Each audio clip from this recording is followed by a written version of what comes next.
Non mais t'en vas pas tout de suite, nos amis sont encore là, faudrait pas les décevoir. Et sans compter, c'est impoli de partir la première sans proposer une boisson chaude. Non vas-y, t'en fais pas ma gueule, nous aussi on va y aller. Ah, c'est pas tout ça la route, c'est pas tout ça, wesh. Ouais d'accord, mais c'est moi qui conduis hein. Chauffeur, Oh, t'es mon chauffeur.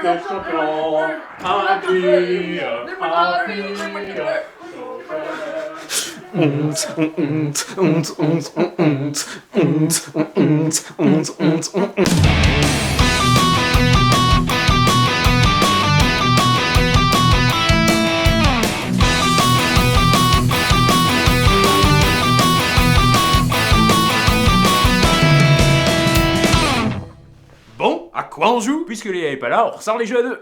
Léa est pas là et les autres ils sont cassés. On l'a déjà dit, à deux, il est difficile de sortir des jeux de réflexion et de placement. Les jeux illustres qui ont traversé les siècles, comme les échecs, les dames, l'awélé et le jeu de go, etc., sont pour le moins abstraits et froids, destinés à la confrontation intellectuelle. Le jeu de société moderne crée et recrée des variations et des adaptations de ces jeux, tout en leur apportant un décor et une vie nouvelle. Hive en est un parfait exemple. Hive est un jeu créé et illustré par John Yanni, édité chez Gen42 Games et distribué par Gigamic. Ce jeu est sorti pour la première fois en 2001. Dans cette édition récente de 2015, le packaging met vraiment en valeur la notion de hive, ruche en anglais. Ce jeu de réflexion... Attends, tu te foutrais pas de ma gueule là? Ah non, je t'assure, hive ça veut bien dire ruche. Non mais pas ça, tu sais très bien que j'ai une peur phobique des insectes. Ah oui, non, merde, avec qui je vais jouer moi? Oh! Ce jeu de réflexion présente de nombreuses similitudes avec le jeu d'échecs. Et pas peur et viens voir, Trouduc. Première similitude, Hive reprend l'opposition des pièces blanches et noires pour distinguer les adversaires. Oui, tu peux les toucher si tu veux. Je l'ai fait!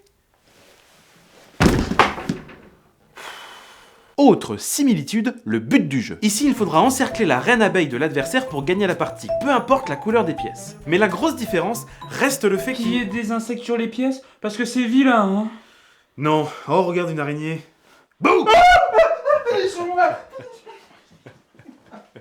La principale différence, c'est qu'ici, il n'y a pas de plateau. Les pièces elles-mêmes vont constituer l'espace de jeu. À nouveau comme au jeu d'échecs, chaque insecte va avoir sa manière propre de se déplacer. La reine, par exemple, à l'instar du roi, ne se déplace que d'une case par tour. Une case, ici, correspond à un côté d'une pièce, et on ne peut jamais créer un trou dans la ruche. Dans Hive, à votre tour, vous aurez le choix entre faire rentrer une pièce en jeu, ou en bouger une déjà en place. Et il faudra savoir jongler entre les différents insectes. Vite compris, vite appris, Hive vous tiendra en abeille lors de nombreuses parties, tant il est difficile de trouver une stratégie infaillible.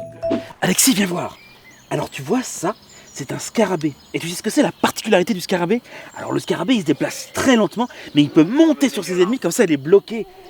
Ah tiens, ça c'est un moustique. Alors le moustique... Commence à me faire chier lui. Moi tout ce que je veux c'est jouer tranquillement à Candy Crush.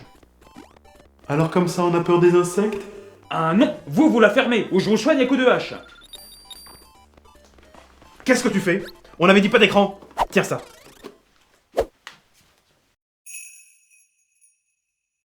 Bubbly Pop est un jeu de Grégory Oliver et illustré par Alexei Rudikov. Édité par Banquise et distribué par BlackRock, ce jeu est sorti en septembre 2016. Attention, il va pas falloir buller. Jeu de placement aux allures d'application de smartphone, Bubbly Pop est une petite bulle ludique. Oh ça va, si on peut plus déconner. Non, c'est vrai que c'est un peu lourd. Oh putain! Voilà, tu me la laisses et tu continues. Dans ce jeu, Olivier et moi sommes sur des planètes différentes et nous nous affrontons à coups de bulles colorées. What? Après avoir choisi son décor, côté Reine des Neiges et Pirates des Caraïbes, ou Mon Petit Poney et Carotland, nous allons remplir le ciel de bulles. Putain, mais ça veut rien dire ce que je raconte! Nous commençons la partie avec 3 bulles noires indestructibles sur chacune de nos planètes. À notre tour, nous allons pouvoir faire pivoter 2 bulles dans le ciel, puis en faire tomber 2 de notre côté.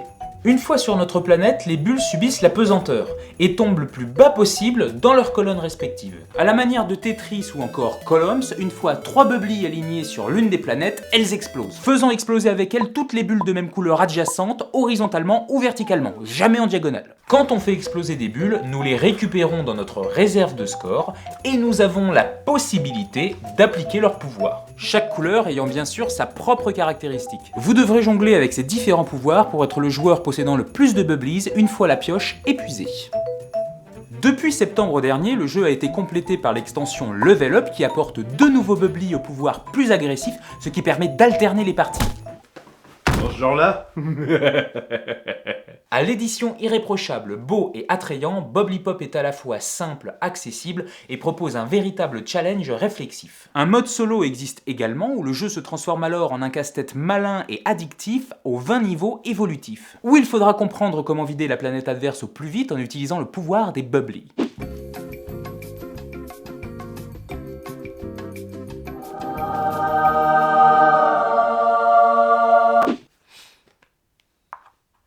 Alexis, à table! Continuons avec Morphal. Morphal est un jeu de chez Hasbro sorti en l'an 2000. Oui, me faites pas chier, c'est pas possible d'avoir d'autres infos. Dans Morphal, 2 tribus de cannibales au look quasi préhistorique s'affrontent, les jusqu'à l'os et les sans arrêt. Poudoum. Oui bah pardon. Chaque tribu veut dominer le même territoire et se nourrir de ses ennemis au passage. Ah bah quand même, je me suis pris les pieds dans un truc, tu pourrais venir m'aider? Qu'est-ce que tu fais? Attends, qu'est-ce que tu fais? Non, non. Allez, c'est pour blaguer. Chaque joueur dispose de 12 pions à sa couleur qu'il va placer au fur et à mesure de la partie sur le plateau. C'est pas gentil. Reviens là, mon petit poulet, que je te bouffe une cuisse.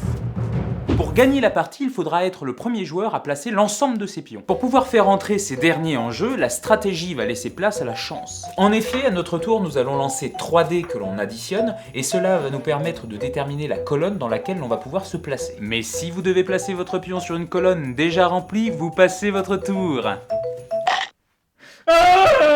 Un peu à la manière d'Othello, le but du jeu est d'encercler ses ennemis pour pouvoir les bouffer et les sortir du plateau. Hey!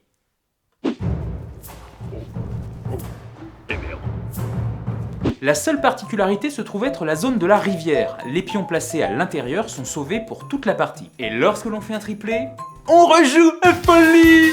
Morphal est un jeu bon enfant mais qui souffre de sa trop grande part de hasard. Malgré des dessins un peu lourds, il existe différents personnages assez rigolos et la boîte est bien finie. Un thème original, un matos de qualité, dommage que l'intérêt ludique soit un peu limité.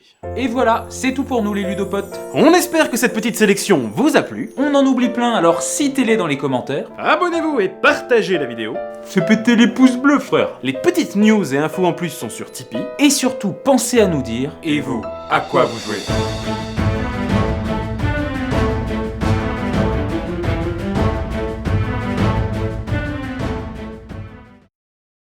Bon, sans rancune, hein. Non, non, t'inquiète. Ah. Allô? On tient votre sœur En otage. Voilà, en otage. Ouais.